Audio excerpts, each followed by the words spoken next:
Hey guys, today we're going to talk about the worst ways for you to try and save money. Because although we love saving money on this channel, there are things that you do and you cut corners on that you shouldn't do, and they can actually end up costing you thousands, sometimes even hundreds of thousands of dollars in the long run. Don't do these things. These things are bad, and we will get into it in this video.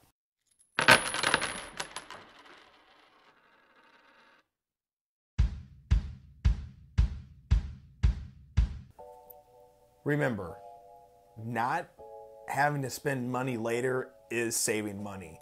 And what I mean by that is car maintenance is a very good example, and that will be our number one.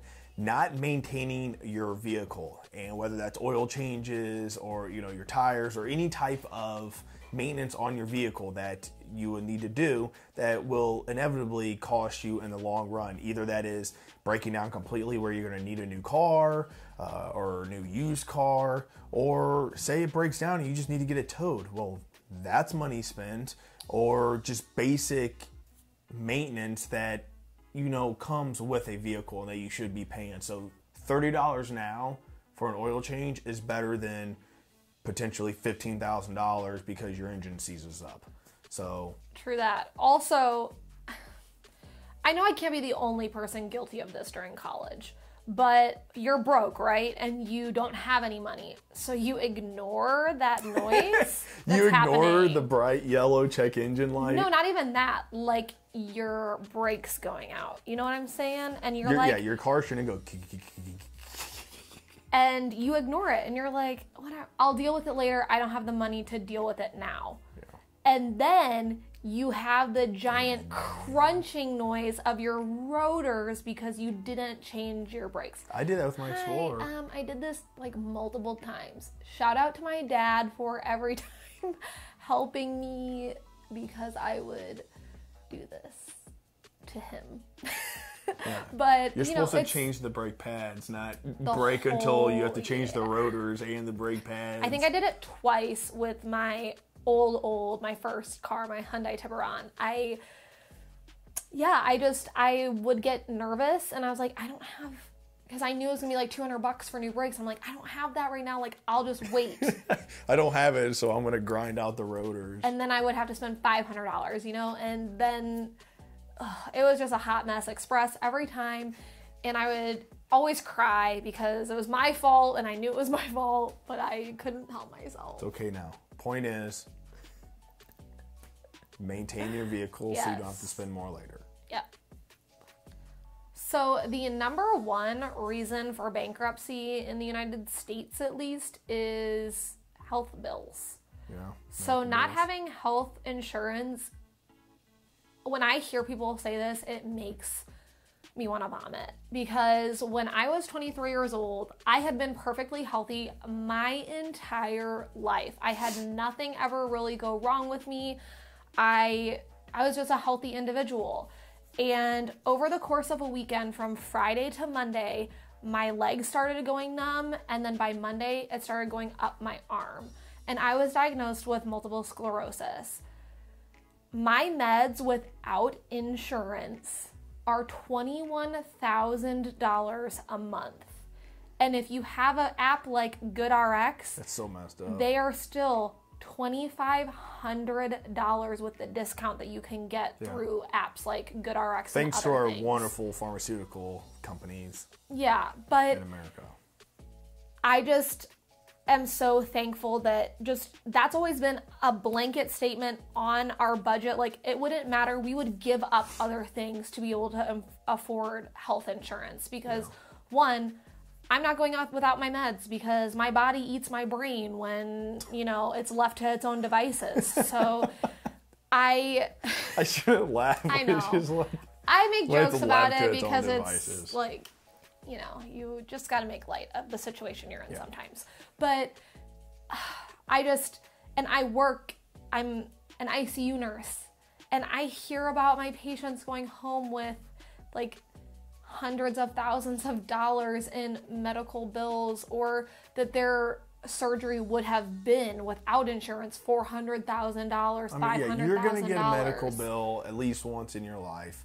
So ignoring the problem, thus like the brakes, ignoring the problem doesn't make the problem go away. And we all know this, but we all still are guilty of it. Well, and it's not a fun thing to spend money on. So I think people push it off because, I mean, in all seriousness, it can be very expensive, at least here in the States, for people who their employer doesn't sponsor part of their healthcare plan.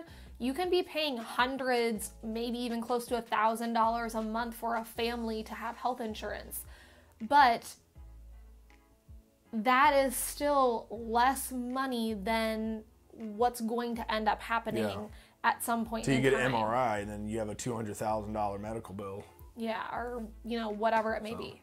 Get medical insurance. Health insurance, please don't skip on health insurance. So it only makes sense to follow that up with homeowners or renters insurance for your homes.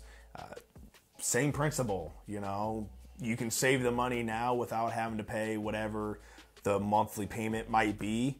And you're like, the likelihood of my home being struck by lightning. Yes, insurance, all it is it's a giant gamble. Yeah. Okay, if you don't want it, you don't have to get it if you want to risk that. But there are things outside of your control that can cause your home to burn down, or someone burglarizes it, or something happens to it, a tornado takes it out. You don't have insurance, you're sunk.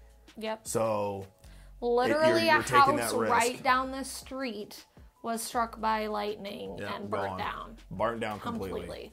So you want your $300,000 house to burn down, or do you want to pay the, $60 a month to have homeowners insurance? And on the bright side, if you are a renter and you have always carried renter's insurance, when you go to purchase a home, because you looked so responsible, you actually normally will get a discount on your homeowner's insurance. Yeah. So that's if you do the math too of this is how much the insurance is a month, well, I don't want to pay that. I want to save that $60 a month.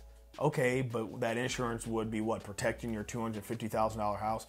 How long would it take for you to make $60 payments to reach the cost of your house? Yeah. Years and years. So basic math. This one also probably makes me as sick as health insurance, or as fired up, is people who postpone retirement, especially people our age. Like, I will talk about Roth IRAs, or at my work we have a Roth 401k, and people that I work with that are around my age will be like, what's that? And I'm like, why do you not know what this is? Like, it's so frustrating, because Matt and I actually had our very first meeting with a financial advisor, and if we put 15% of our income starting, we said next year, because right now we're saving up for a down payment, but $4 million would be in our retirement account, which is crazy. It's not hard. I know a guy that he didn't start till he was 47, somewhere between that and like 50. I think he was around there. He's a millionaire. Yeah. And he's only 50 like 5 or something, or maybe he started at 45 and he's 55 now, and given he has no children. But the point is, it can be done. It's very simple. And it doesn't take a rocket scientist. Postponing it is going to make you have to put even more in to catch up. So I think we've all probably heard by now that if we had started when we were like 16 or 17 years old, all it would have taken is like $100 to $200 a month, and you would have over $1 million by the time that you are 65. It gets more and more as you allow time to lapse, and that's why I'm so adamant on young people starting to invest as early as possible. Do what I didn't do. My mom told me this when I was 14, 15 years old. $20, $100, whatever you can do. That in and of itself would give you a significant amount of money. Yeah. You don't have to be a genius to do this. People just don't do it. So don't postpone retirement. It will cost you hundreds of thousands, maybe even millions of dollars, which is real sad. Yeah, and more importantly, years of your life. That too. Because you have to work. Yeah. All right, so I'm going to talk to you from experience on this one. I used to be the guy that no matter how cheap, I wanted the cheapest of the cheap. And for the average human, right, there are certain things where you should buy quantity over quality. And for the longest time, yes, I didn't have as much money. I wanted the cheapest of whatever I could find. If I needed a shirt, I wanted a shirt for the cheapest I could buy. And there are a lot of things, though, growing up. You know, the two things I've always was told is your bed and your shoes. You don't cheap out on those, because you buy quality things, they're going to last you significantly longer. Well, and when you buy a quality item like shoes or purses or backpacks, you can get those things fixed because they're made out of quality materials. Like Matt has a pair of Chelsea boots that I bought him forever ago at Goodwill. They were brand new. They were $15, but they were leather shoes.